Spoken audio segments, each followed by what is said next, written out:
ഇറാനുമായുള്ള സംഘർഷം വളരെ വേഗം അവസാനിക്കുമെന്ന് പ്രതീക്ഷിക്കുന്നതായി ട്രംപ്. സാഹചര്യം ഇനിയും അധികകാലം തുടരുമെന്ന് താൻ കരുതുന്നില്ലെന്നും അമേരിക്കൻ പ്രസിഡന്റ്. ഹോർമുസിലെ ഇറാൻ ഒമാൻ കരാറിന് അമേരിക്ക വഴങ്ങുന്നുവെന്ന് സൂചന. അയഞ്ഞത് ഗൾഫ് രാജ്യങ്ങൾ ഇടപെട്ടതോടെ.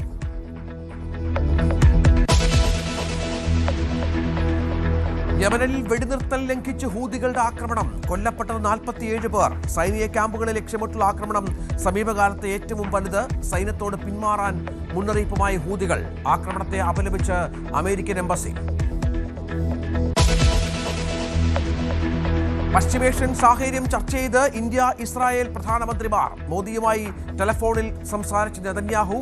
പരസ്പര സഹകരണം വർദ്ധിപ്പിക്കാൻ ധാരണ.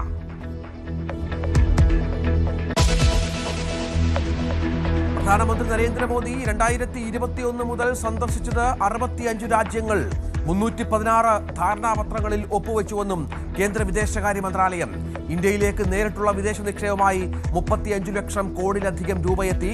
2021 മുതൽ മോദിയുടെ മൊത്തം വിദേശയാത്രാ ചെലവ് 550 കോടി രൂപ.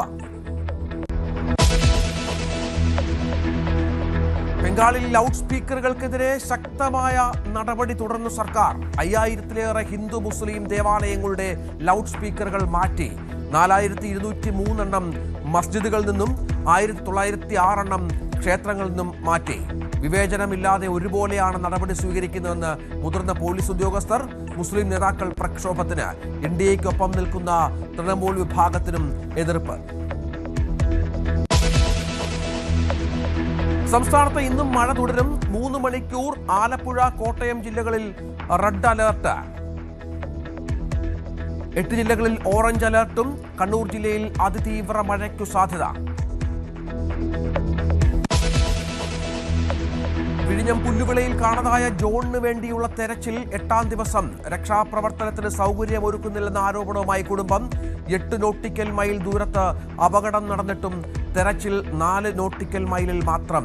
ഫിഷറീസ് മന്ത്രി തിരിഞ്ഞു നോക്കിയിട്ടില്ലെന്നും കുടുംബം. ആഭ്യന്തരമന്ത്രിയെയും പോലീസിനെയും വെല്ലുവിളിച്ച അർജുനായങ്കി. ഒളിവിലുള്ള തന്നെ പിടിക്കാൻ പറ്റുമെങ്കിൽ പിടിക്കണം, വിരട്ടരുതെന്നും പാർട്ടി വേറെയെന്നും വെല്ലുവിളി.